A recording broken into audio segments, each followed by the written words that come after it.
Magic makers. This topic right here, I feel like it has gotten so much attention over the last several years, but I also feel like it's one of these topics that people are like, I don't really know what it is. I know I'm saying that I need gut health. I know that someone tells me I should pay attention to my gut health, but what the heck is it? And that is why I have Megan Hopp here on the show. She is a nurse practitioner as well as a functional medicine consultant who is all about gut health. And she's that person who, like, I know for me, I pretty much maxed out the traditional health system. And they basically just kept, referring me here, there, and everywhere. And I just finally got sick of spinning my wheels. And I would have loved to have found a Megan when I was going through my journey because we all know we just get so mad that we're just like, I'm just going to lay down here and just let life take me. So, Megan, welcome to the show. Oh my gosh, Kim, thank you so much for having me. That is what led me to this, because I was also that person that had really maxed out the traditional healthcare system and was really at the point where it was either I really am crazy and there's nothing wrong with me, I've lost my mind, or I got to go somewhere else because the people I'm talking to don't know how to help me. And thankfully, I found some people that did know what they were talking about and could help me. And I don't want people to feel like that. So Yeah, that's it's so disheartening because it's like you in your mind you're like something's not right. Like it's like you just know you can't put your finger on it, but you're just like I know something's not right. And you're like I want to articulate it, but I really can't. Yeah.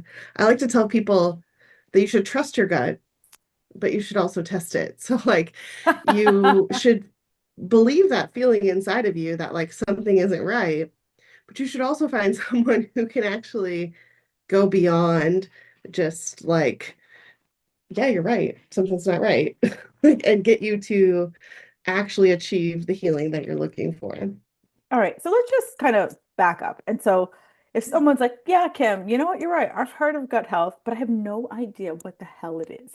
How would you explain gut health to like a 5-year-old?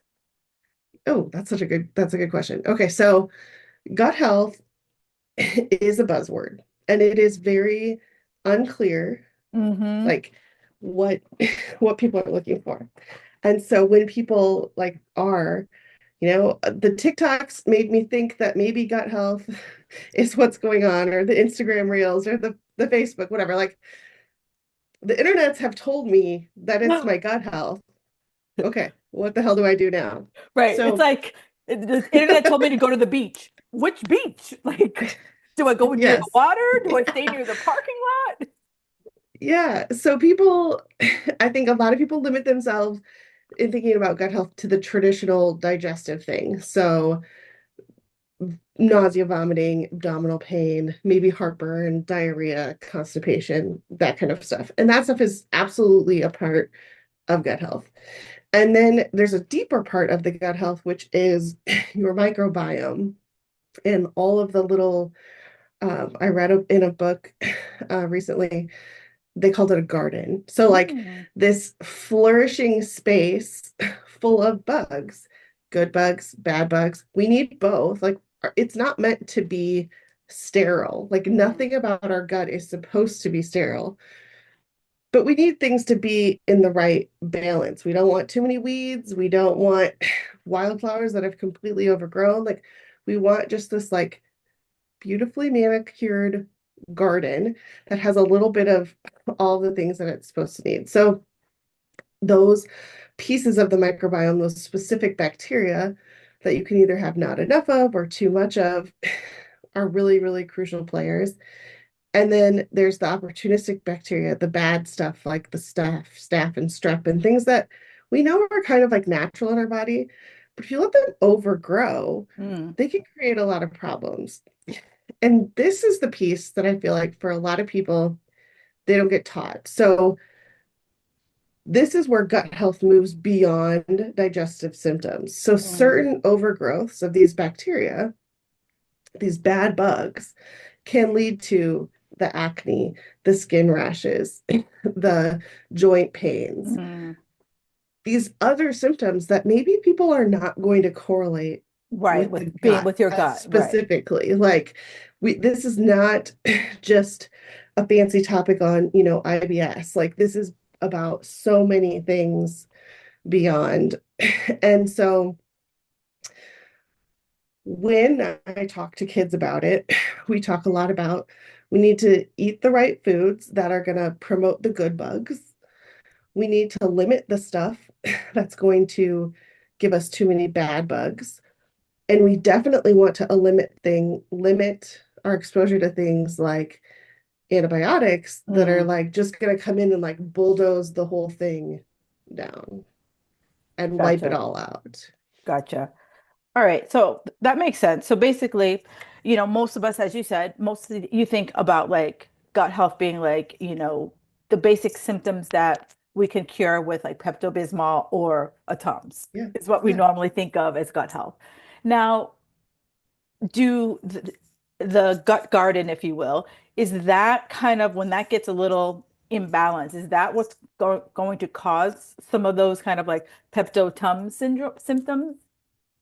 Yeah. So one of the big players that I see a lot is H. pylori, which Mm, is a bacteria that causes a ton of reflux type symptoms. The heartburn, that like maybe naggy kind of chest pain, the belching, the just mm. like uncomfortable feeling after eating. And in traditional healthcare, if you have those symptoms, or even if you just go to the pharmacy and try and treat them yourself, a lot of Right. times you'll end up on something Right. like Rolaids and Prilosec, or like Prilosec. some Yeah, kind of exactly. medication that's going to decrease the acid in your stomach. But it doesn't take away the H. pylori. But it doesn't take away the H. pylori. And when we reduce the acid in the stomach, that's like our body's number one barrier to keeping the bad stuff out of our garden. Gotcha. And so we're lowering our defenses there. And then inside the gut, the lining of the gut is really helpful at keeping the stuff that's supposed to be in your intestinal tract. And if that gut lining starts to get damaged, this is when we see things like leaky gut or intestinal permeability, where stuff is like going through that's not supposed to. Mm. And once that stuff gets through the fence that's not supposed to be in It's there, not coming then back. and your body is going to react to it. You Right. want your body to react to it. But that's where we lead to some of the like the mast cells or the histamine producing stuff where your body is going to instantly react and we're going to have the rashes kind of situation. Or there's a special type of bacteria um, called lipo with these little lipopolysaccharides on them that they can cross the blood-brain barrier. So that's when we start having like the brain foggy type symptoms, or Oh. like my just don't feel like I can think as clearly Ooh. as I used to. And so all of these symptoms are the exact type of symptoms that get you gaslit in a doctor's appointment, right? Like Right. you start talking to your traditional doctor about your brain fog and they Your stop listening menopause. to you, Yeah, like like it's menopause, it's suck it up. yep, or it's stress, or it's, like and it very well might be stress, but there isn't a lot of practical solutioning to like, so what can I do about Right. that? Right. What can I do? And so the microbiome has been heavily, heavily researched and is going to just continue to be more researched. But I don't think that all of that research has made its way into our traditional game plans just Yeah. yet. And Agreed. so it's kind of, I think, going to and be much more of a futuristic thing. But anything we can do now to help improve the state of our microbiome just overall impacts your health in a very positive way. Yeah.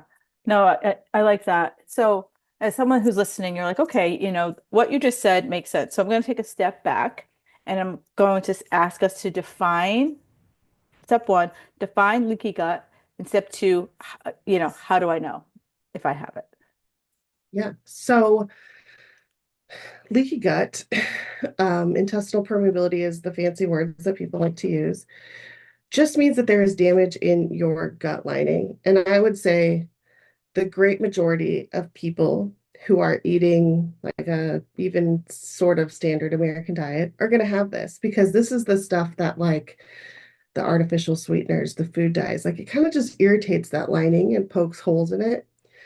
Um, these are things the unexplained joint pain, the brain fog, the fatigue, the rashes, those are all things that kind of point me to that. Mm, What I love about what I do specifically is that I use this fancy stool test called a GI map that then tells me exactly what's going on. And I think that that is something that everyone should have, especially if you have never ventured into the functional space.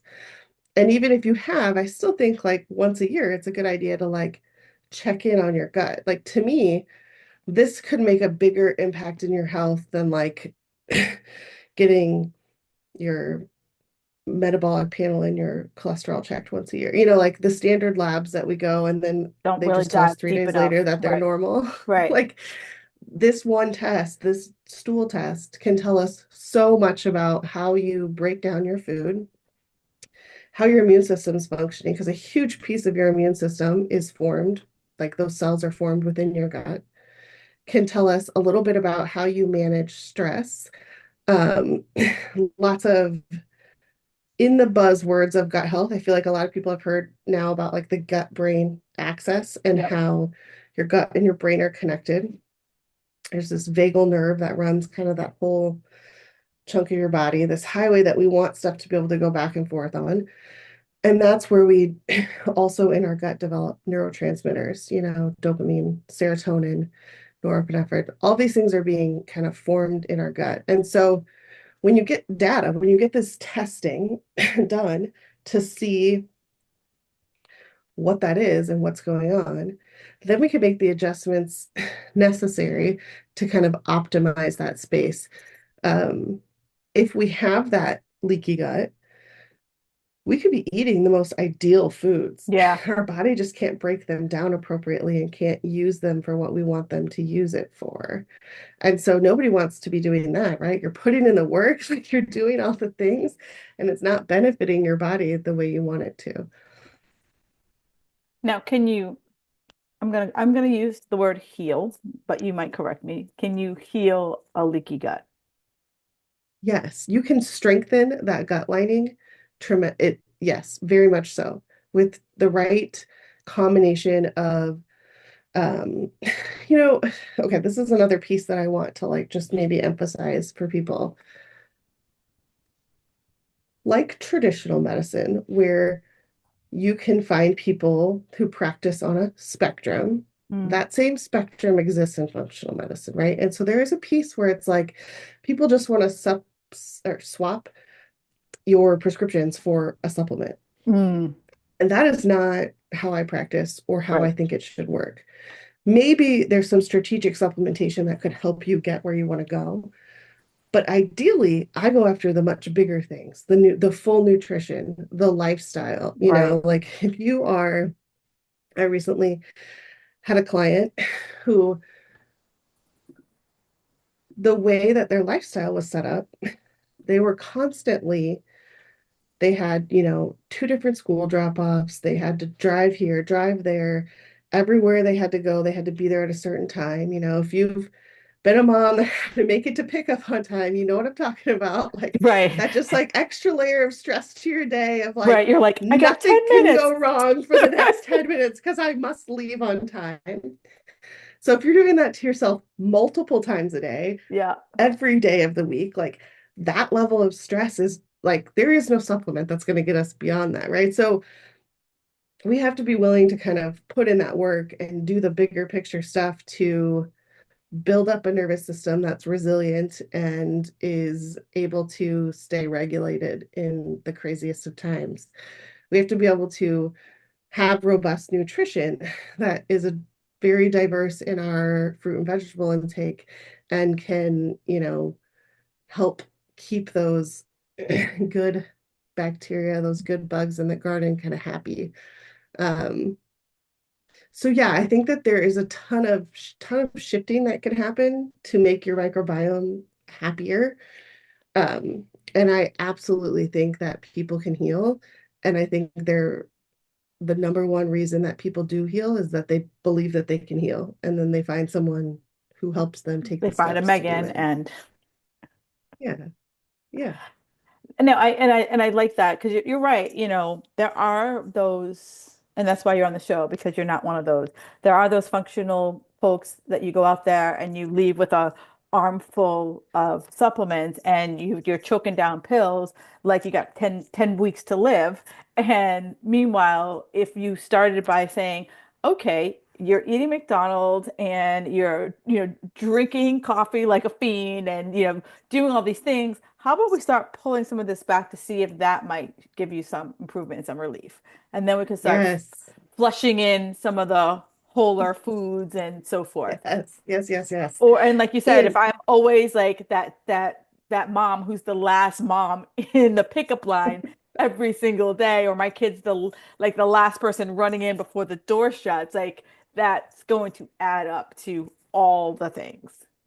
yes. Yes. And we that going back to kind of that gut brain access, we have known, I've been in healthcare over 2 decades now. Like we've known that our brain and gut were connected. We just always thought the brain was driving, right? Like if you were depressed, you could get constipated. If you were anxious, you could have diarrhea. Like we knew the connection was there. We Right, just right. always thought that it was the brain running the show. And now we know that the gut is really actually orchestrating some of the show too. And they are definitely, you know, equally contributing. There is not maybe one one driver. It's a matter of they need to work Right. harmoniously together. And that's the piece where um, I have done a lot of a lot of training with different people on how to interpret these functional labs, how to write the best, like personalized plans for people. But it's that step deeper that is what gets the healing. The I'm willing to figure out how I can learn coping skills so that that's Mm, not the way I live my life, or I'm willing to give up 15 minutes of Netflix today so that I can do something that's going to provide lasting change. gotcha, And so I gotcha, think that that's gotcha. a piece that's really, really crucial in people having great results or just kind of good results is that they have to have the buy-in and the desire to make those maybe bigger changes that are going to lead to big impact in their nervous system, in their sleep, in their nutrition, in their lifestyle stuff. You know what? It's interesting because I feel that a lot of times when I first start working with a client and I look at their, I'm like, tell me your life. And I see well, stress is just how my life is. I've never been a good Yes. sleeper. And, I really want to eat, but, life. And so many of the things you're just talking about, when you tell a client, patient, hey, how about we focus on sleep right now? They're like, dude, I came here for more. And you're just like, but trust me, like if you just gave me, an extra 20 minutes of sleep, that might even just show you like that some of your lifestyle is contributing to some of the stuff that you're feeling. Yes. Yeah. Or like, I think you have an Aura ring on also, but like the an Aura ring where like this is gonna track my sleep and this is gonna tell me, am I getting deep sleep? Am I Right. getting REM sleep? Like, am I, there's very few people in the world, and my husband is one of them, and it's annoying, that can sleep for 6 hours and still get 2 hours of deep sleep. Like, Yeah, that rare bird. And, most people are like, oh, I can get by. Well, it's like, show me yeah, how, like, that's great. until So, great. If your husband's that rare bird, but I want to see you not be that rare bird. Let's see what happens when you do put on an Oura ring or some type of thing to track your sleep and just tell me how you feel. Because, like, most people also don't know what good feels like. yeah, yeah, for sure. And so, like, when you, like, that's the reason why I bought my Oura ring is because I told myself this year was the year I'm focusing heavily on my sleep. And there's a marked difference between when I get 7 hours of sleep and when I get like 7.5, 8 hours of sleep. There is a marked difference. And I'm like, whole and like, and once you feel that 7.5, 8 hours, Yes. you want it. You're like, Yes. you're gonna protect it like a freaking mama bear, like Yes. to get that sleep. And so I really like I think most people discount because it's sleep, right? So it's not like it's hard, but you know what I'm saying by it's not Yeah, oh, well, we're conditioned that that's not productive, right? Like rest yes, is not productive. So this is our last priority. Like, I'm coming here to make my life easier, and you're telling me you want me to sleep more. Like, that's not going to make my life easier, is the right, like first initial like jump that people are going to make. Like, well, actually, if you wake up really, really rested, you will be shocked at right, how much easier your life is. If you stop drinking caffeine all day long, and you get an hour and a half of deep sleep instead of 20 minutes of deep sleep, you don't even have to sleep longer. Like you're just right, getting higher quality right, sleep. Such right. a game changer. Such a Yeah. game And it's, the convincing part of that is just like, you think I'm trying to sell them swampland in Florida. changer. No, I hear you. I hear you. But that's where I love the power of the GI map because now I have data. Right. I have data that I can show you that says like you didn't tell me necessarily this yet, but I can see like based on your patterning, like you are completely overstressed or you don't sleep well, or I know you're not hitting your fiber goals. I Yeah. know, that we're not getting enough protein because protein is one of those things that keeps that gut lining nice and strong and tight. Um, and so sometimes that can be a helpful piece for me to help move those dials. But it ultimately comes down to, are you willing to live that different life? Are you willing Yes. to make the sacrifices to learn the ways to be different? Yeah. And, some people aren't always there yet. And to just be totally frank, when I was at the peak of my health journey, like I wasn't there either, right? Like Yeah. I would have also told myself to shut up. Like I was Yeah. not Yeah. No, it is. And it's like, I know I was that person who when I first started being I'm a recovering stress ball. If there's meetings, let me know. Um, there. and I remember going to my primary care physician because every day I lived off of Advil and Tums because of my stress. And Oof. I took time off of work to go to the doctor. You know what she told me to do? Read the book, don't sweat the small stuff, and go to yoga.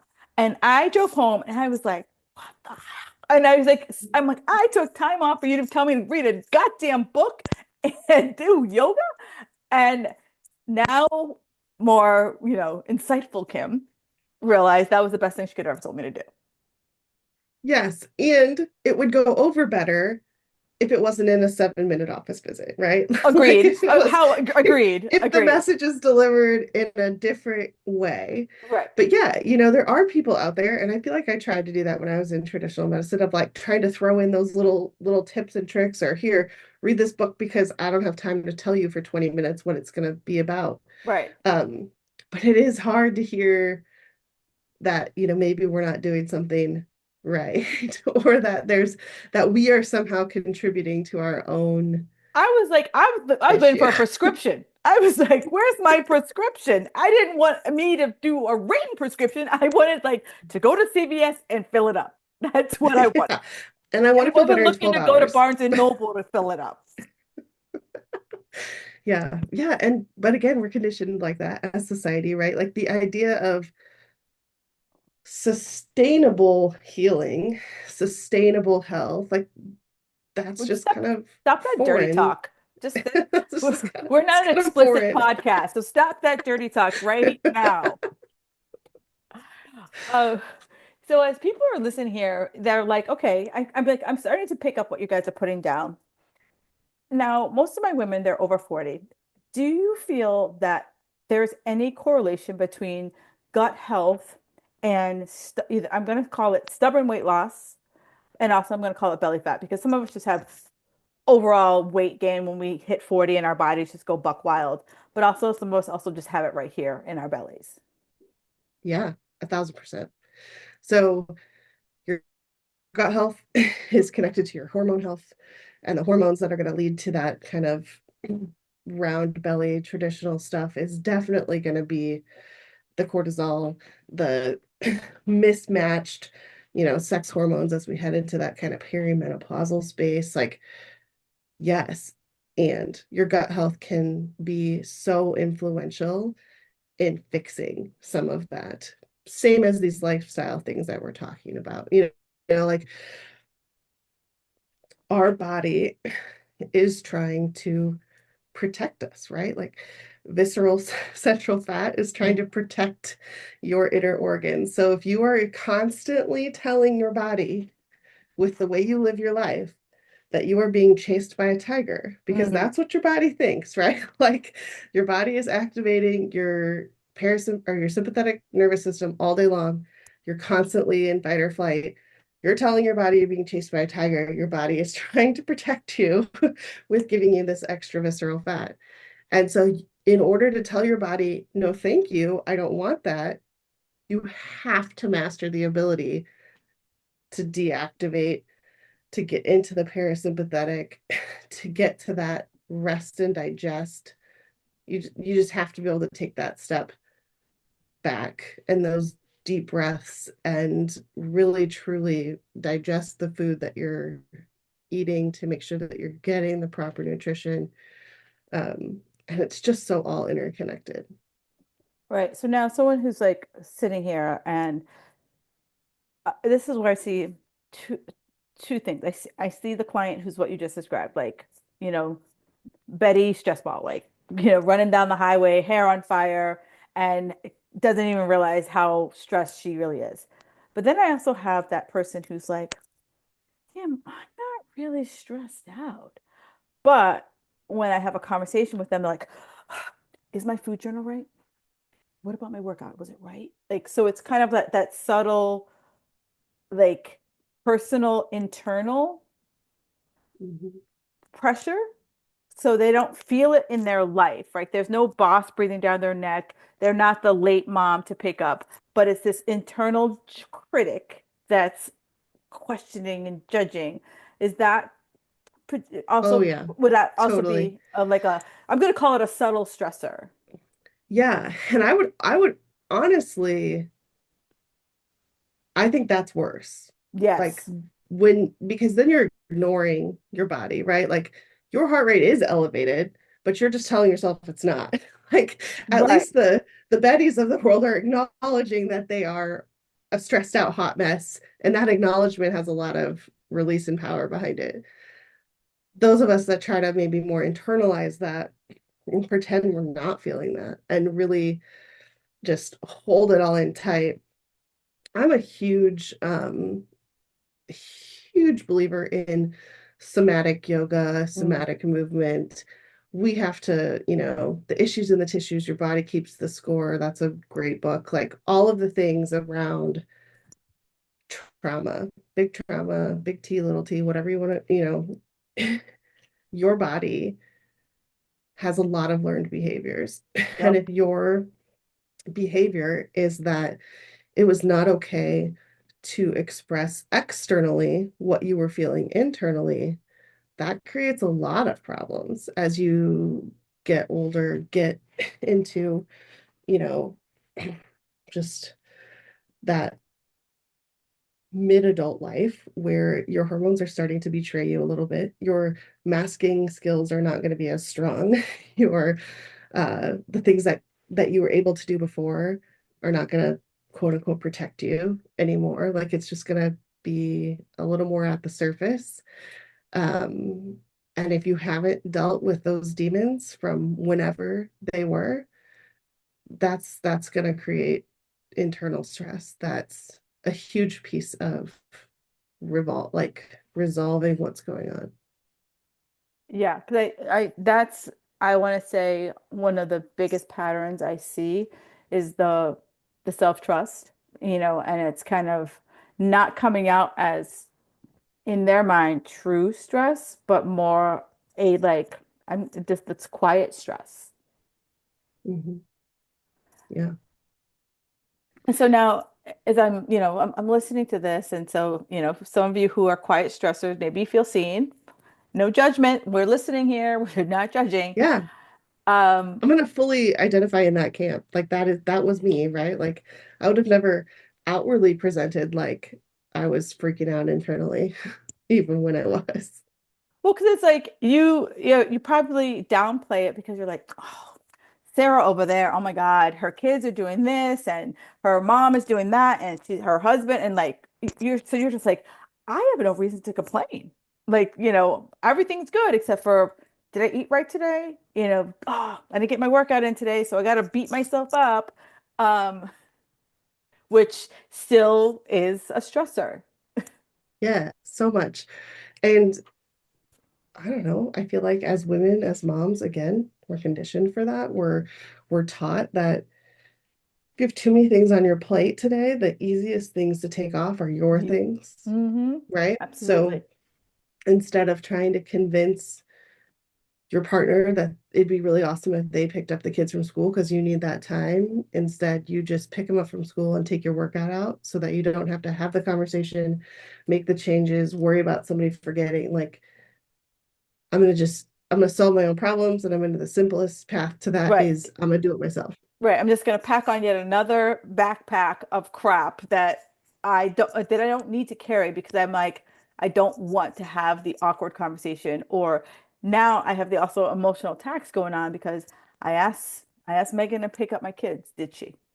And you're like, has there ever been a time that Megan has not picked up your kids when she said yes? But in your mind, you're like, I Yeah, still got it's I a still got to possibility. text. I still I gotta prepare for that. Right. I got to prepare for the call at 3:15 that no one picked up my kids. Have to have the plan A, B, and C. Exactly. So now as people are Oh man. like, and I want everyone here listening, like, we're saying this in good fun because it's like we saw this in us. Like if Megan and I were to like kind of like be hovering above our former selves, we were like, girlfriend, I want to like just tell you it's going to be okay. Like you need to start chilling the hell out because that's causing half of your problems. Yeah. And the me 3 years ago, me listening to this podcast driving to work would have been like cussing and yelling all sorts of shit back at us. Like, Right. because it was so hard for me to come to the reality that I could do it differently. Mm.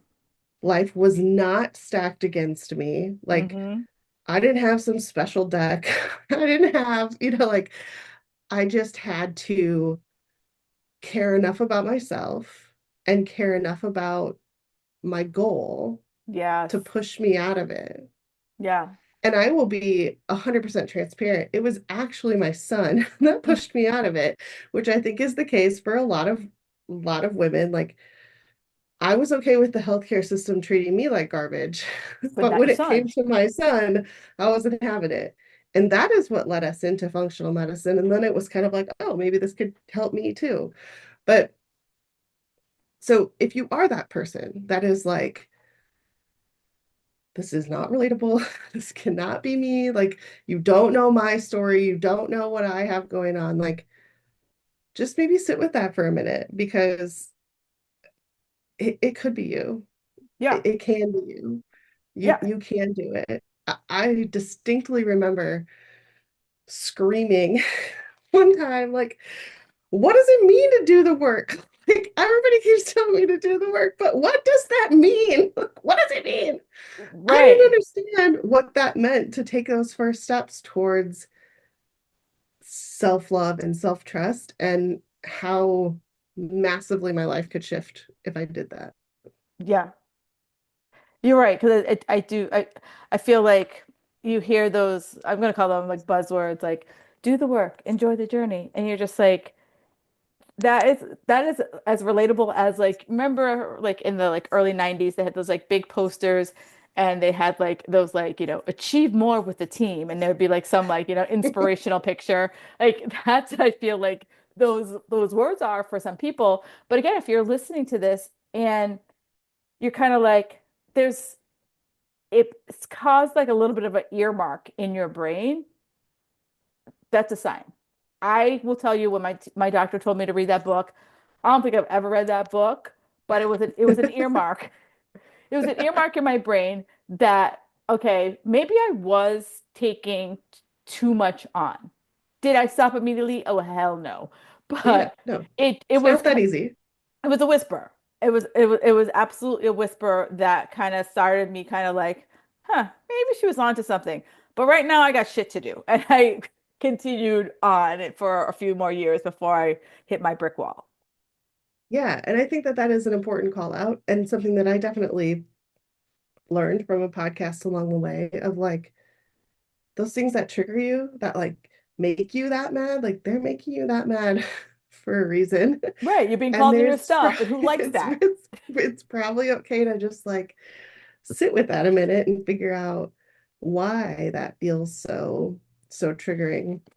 And I talk with people a lot about that too. Like my my program is not a specific length. I won't ever tell people at the start, oh, we're going to magically get you better in 12 weeks, or Right, you're going to feel like you're going to be totally healed in 6 months. I can't know that for you. Like that's not a guarantee I can make someone. I can guarantee that you will feel better than you feel now. I can guarantee you forward progress if you're willing to put in the work. right. But everybody's journey is so different. And, I am not certified in trauma informed care, but I try to incorporate trauma informed care as much as I can as someone who's not certified because there is just so much to people's lives that we don't know or maybe see. And that if they have lived in that environment their whole life, they don't even know that it's No, they don't know that it not is. normal Yeah, or exactly. that it's harming them in any capacity. And so my biggest thing is always just let's try to do a little bit better. Let's try Hmm. to make some forward progress. We have McDonald's for breakfast on our way to work 6 days a week because literally that's what we feel like we have time for. Cool. Can we just do it like 3 days a week? Can we try something Right. else on those other 3 days? Like, how can we meet you where you're at? How can we bring you a little bit for more healthy and get you to where you feel a little better? Because the you that starts to feel better is way more motivated than the you, if it was like you have to give up all your caffeine, you can never have Right. caffeine again. Here's People are your like, stop doing I don't think list. so." Right. It would like run from the building. Yeah. Yeah. And so I think what you're doing is so amazing because it is important to acknowledge to women it is harder after you're 40. Hmm. It is harder, but it is not impossible. And it's not the like generic brush off that we tend to get, from medicine of like, you're on your own now. Like, Right. this is uncharted territory and Right. You're it's going to 40 be what now. it's Good going to luck. be. And nobody really cares. Like, I don't know. Um, there's just not enough research about the perimenopausal phase in general. But I have hope. I have hope that I, the message is starting to get out I do. and I women have are starting hope. to demand more. Yeah. Our And when women demand generation, more, we're not it's going to like, rise. right. We're not going to be like, oh, honey, it's menopause and go and walk quietly out into the night. We're like, hell no. Yeah. It's not just menopause. Like I got stuff to do. Like, and I can't be down because I got frozen shoulder. I can't be down because I have brain fog. I can't be down because I can't button my pants. Like there has to be something else here. Yes. Yes. And there are. And there are so many things. And I think that that's one of the things that is so cool. Excuse me. I just made content on this the other day of like, I'm a I'm gonna call myself a recovering Pelotoner because the version of me that we were just talking about was very much into Pelotoning. And then I took a little break. And now it's like my when it's 10 below, I'd rather ride my Peloton than, go outside. But the fact that I live in a world where I can be in the middle of nowhere in Iowa and I can take a spin class with a group of people in New York City, and then I can jump on a networking call with people all over the United States and Canada and Mexico. And I can listen to this podcast while I'm cleaning my house. I mean, just the information is out there, and it's just a matter of like finding those people that are the right people for you. And thankfully now they don't have to live down the street. Like you can connect with people from anywhere. Yeah, absolutely. Absolutely. So the question I have is like, people are, listening to the show and they're like, okay, all right, you guys are starting to make a little more sense to me. I didn't feel, I wasn't feeling you for a little bit, but now I'm starting to feel you again.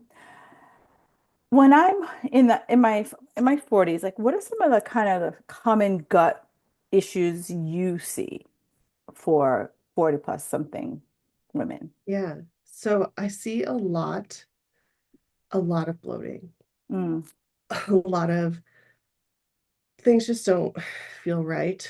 Um, and what I see a lot of is people trying to solve their bloating by just never eating that food again. mm. And then the next thing you know, the list of things that they are willing to eat is like this A long, postage about stamp. four Yep. foods. Yeah. So, so I don't have any problems with bloating as long as I don't eat anything. Well, okay, that's actually not fixing the problem. Right. Um, I see a lot of um, irritability, um, maybe like big swings in mood with your cycle. Mm, That can definitely lead people into my space. And I will say there's a lot of people out there that have a lot of symptoms that just don't realize that they can kind of all go back to their gut. Like gotcha.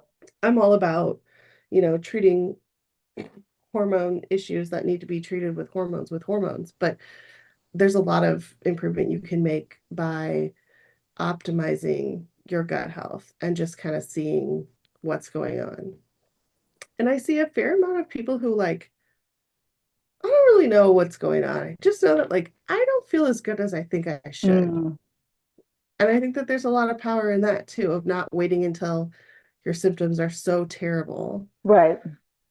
Um, and then one of the other big buckets of people I see is like, I went to my doctor with IBS symptoms that I've had for 10, 20, 15 years, whatever.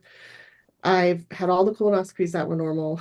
I've tried all the like they say everything's fine and I just have to, have diarrhea the rest of my life. Like, Right. well, Or suffer actually you don't. or struggle Like through constipation, having the yeah. periods of like hard constipation, diarrhea, or hey, today's normal. Okay. Yes, yay, woo. Yeah, it just doesn't have to be like that. And so those are the people I would say that I see the most. Right. And so, as a person who's listening here, it's like, okay, you're right. I am that person who decided that here are the list of do not eats because the moment I have whatever it is, I blow up like a tick. So I just stopped eating it. You're saying there's hope for me to say, maybe my favorite thing is dairy. And I've just stopped eating dairy because the moment I eat dairy, I blow up. And you're saying, hey, maybe there's something else going on beside just not having dairy. Or maybe we could just say it is dairy. And that's definitely on the do not eat list. Yeah. So I think that there are people out there, right, that actually have lactose problems that really do struggle with eating regular dairy. And I think dairy in and of itself is inflammatory. So if you're already having inflammation problems and you add dairy into the mix, that could make your symptoms worse for sure.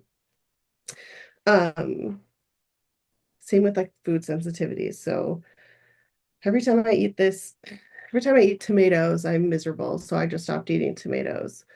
Well, that kind of comes back to that leaky gut and the stuff that kind of Gotcha. starts to go through. And so your body's reacting to the tomatoes, but you cut out the tomatoes, and instead of eating tomatoes, you eat a lot of apples. Okay, now I'm going to start reacting to apples because I didn't close the gate. I didn't Gotcha. fix the problem. Gotcha. So And so, so eventually, like at some point, the apples are going to be replaced what the tomato were because the tomato got to the point where it was pushing its way through the. the wall. Yeah. And so your body just kind of starts reacting to the next thing. Like it's very common when you do like a food sensitivity test, for people to be like, those are my favorite, the things that show the most reaction, like those are my favorite foods Right, because you eat because it all those the are what time. you're eating the most of. And so those are what your body's reacting to the most. So those are what's going to show up on the test.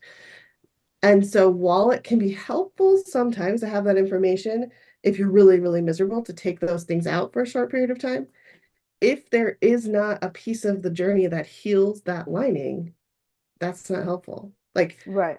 it won't fix the problem. Gotcha. Now, as you talk about those tests, and now that we've said it, it's going to show up in our feeds. Um, are those tests that I can buy online, are those bullshit compared to going to a practitioner like you? So they're just very, very different. I think there are tests you can buy online for food sensitivity that you can get some valuable information about what your body is maybe reacting to. And so if that's your best option, like if that is what's available and affordable and something that you can do, like there's some value in that. But it isn't a solution. Like it's not, it's a band-aid. It is a temporary Right. relief. Even so, the GI map is my favorite stool test.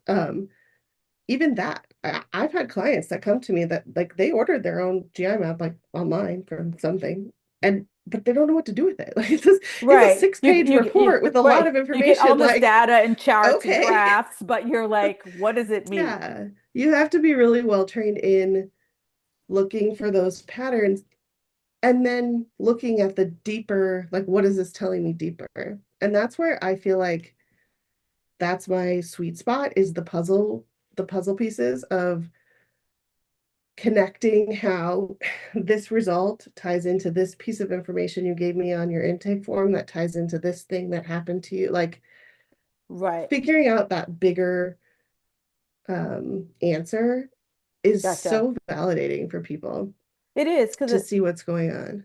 it is because when I first started working with my functional person, you know, she just validated all the stuff I was feeling. And she was like, okay, she's like, there's a lot going on. We're not going to solve it in 2 days. She's like, Correct. but I'm going to knock off what I feel is like the biggest rock that's going to make you feel make you feel better. And then we can kind of see by taking out that rock, what else does that kind of start a downstream effect to make you start to feel even better.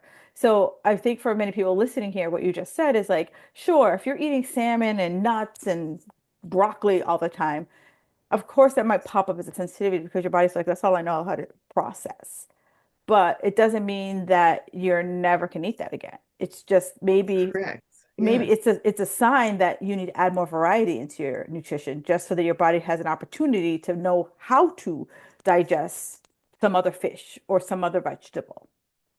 Yeah. And if you're the type of person who in in a restaurant is like, ooh, what can I order on the menu so I don't have to run to the bathroom as soon as we're done eating? Like the the freedom that comes with healing your gut. And yeah, maybe I'm not gonna eat, you know, a brownie a la mode every single day because it's not the best choice, but Right. I could eat it without running to the bathroom. Right. Like that's a huge win for a lot of people. Like I could have some and I wouldn't and I Be wouldn't freaking out have like what's going the to happen symptoms that next. I had before. Yeah. Right.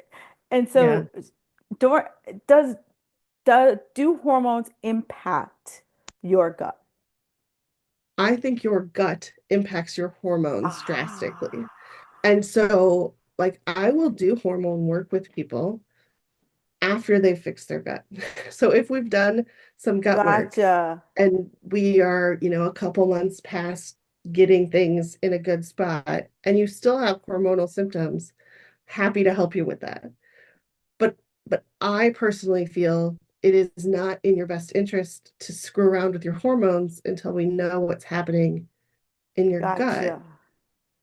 Similarly, like that kind of more band-aid approach. Now, there's always exceptions to every rule, right? If someone's massively, massively miserable with, hot sweats and like Yeah, exactly. just Like, you absolutely know, drenching their it, sheets it, 6 times a night, like right, there's right. some difference. But I will still tell you that fixing your gut is going to make an impact. Like, Right. you know, Exactly. You're like, all right, we're going to work on the hot flash and that sort of thing. But we're going to also kind of chip away at this gut health. Now, and I think that's really interesting because you're right. If you think about everything we talked about at the very beginning of how intertwined your gut is with, especially your brain and with the creating of the neurotransmitters, you're like, why wouldn't it be integral in how you create hormones? yeah, exactly.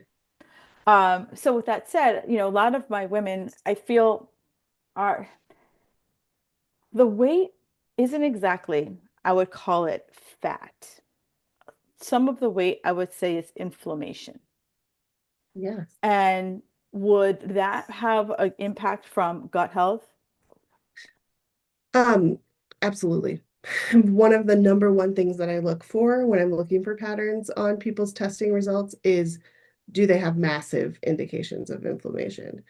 And sometimes that inflammation can point to something bigger, right? Like, so sometimes I get testing back and I'm like, you do need to see a gastroenterologist. You do need to have a colonoscopy.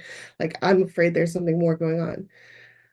But sometimes that generic inflammation um, just needs your body to calm down for a little Yeah, bit and work on overall reduction of that inflammation, because nobody wants to feel swollen and uncomfortable. gotcha. Nobody wants their, rings to not come off and their face to feel like they got stung by a bee when they wake up in the morning. Nobody wants that.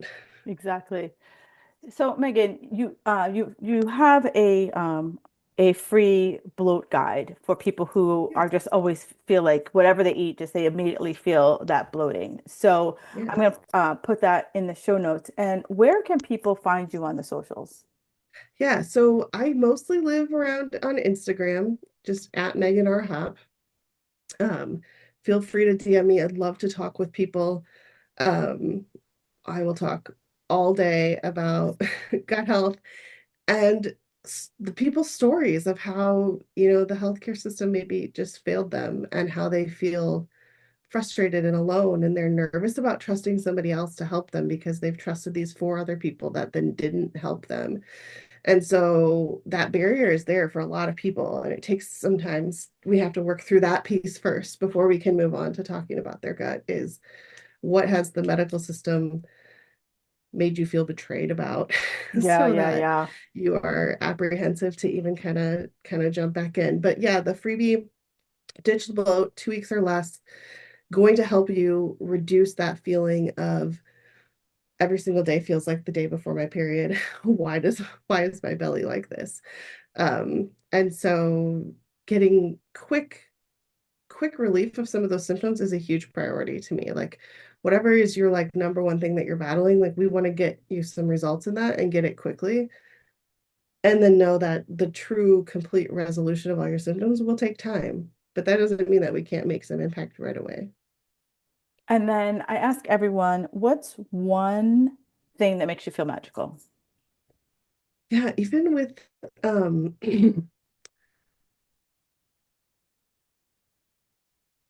I would say